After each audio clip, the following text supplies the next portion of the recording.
Do you know, I am very happy today. अब आप पूछेंगे क्यों? Because I am about to launch my book. It will be launched in November this year. और मुझे सबसे ज़्यादा खुशी इस बात की है कि मैं ये बुक इंग्लिश में लिख रहा हूँ। जो मेरी स्टोरी नहीं जानते हैं उनको मैं बताना चाहूँगा। Throughout my schooling I have been a Hindi medium student from UP board. मेरी schooling throughout Hindi medium में हुई।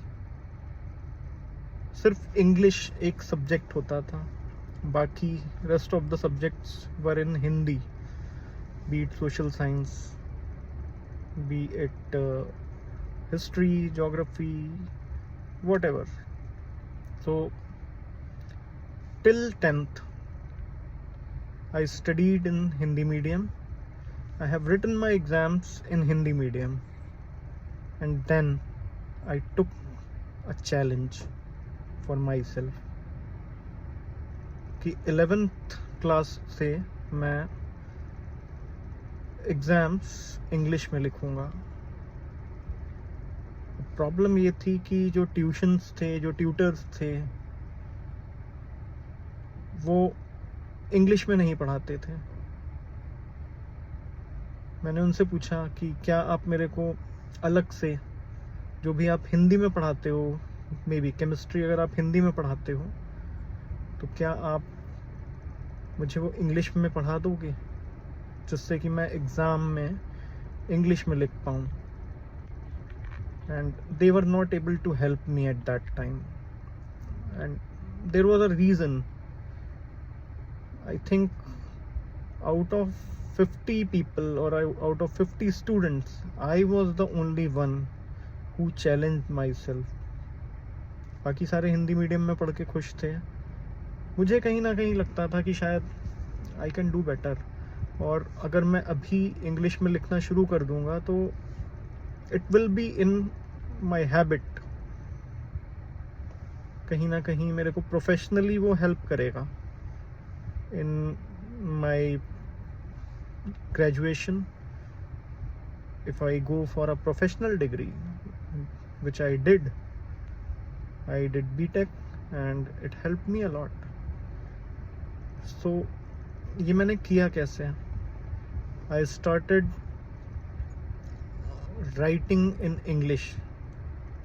तो जो मेरे लेक्चर्स होते थे, जो भी ट्यूटर्स थे मेरे, वो हिंदी में मेरे को पढ़ाते थे।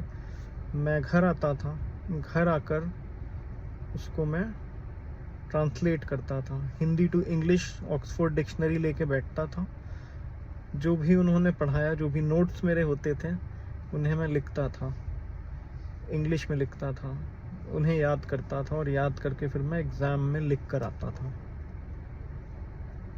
ये चैलेंज लिया था कि शायद थोड़ा सा बेटर कर पाऊँ, and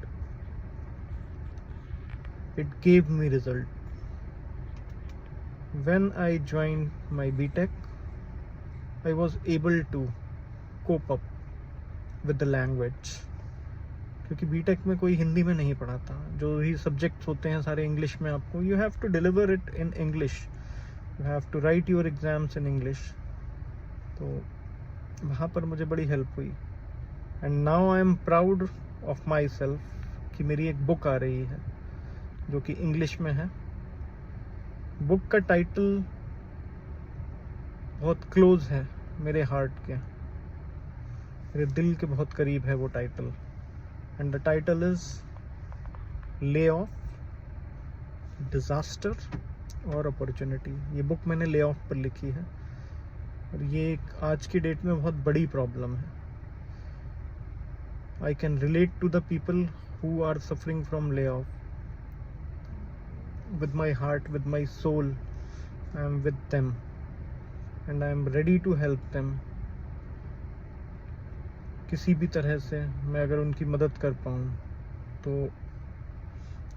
I will be proud of, and I would love to help those people, because I had also gone through that pain in my life. और ये बुक मैंने ले ऑफ की परेशानियों पर नहीं लिखी है। आप ले ऑफ से कैसे उबर के और वापस से कैसे रीबाउंड करेंगे, स्ट्रांगली कैसे खड़े होंगे और दुनिया को कैसे दिखाएंगे कि मुझ में दम है। ले ऑफ मेरी गलती नहीं है।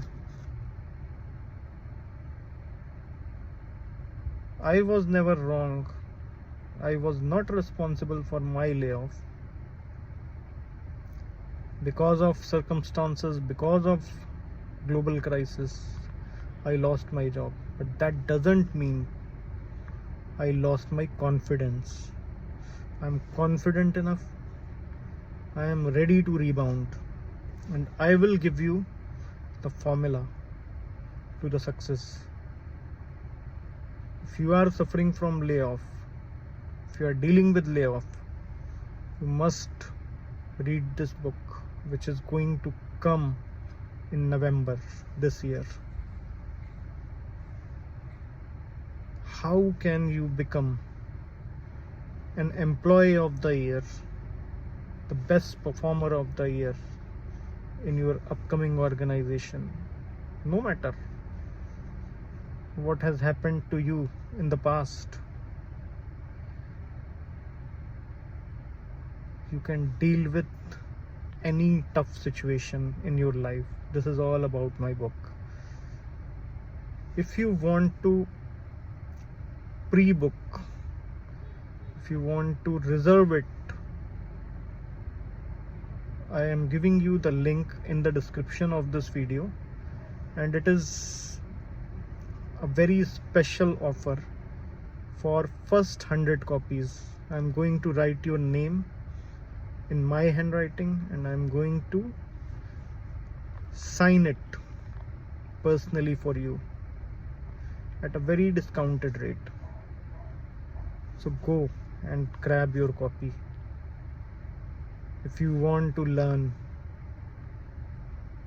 if you want to learn how you can convert the disaster into an opportunity. This is Purushottam signing off. Thank you.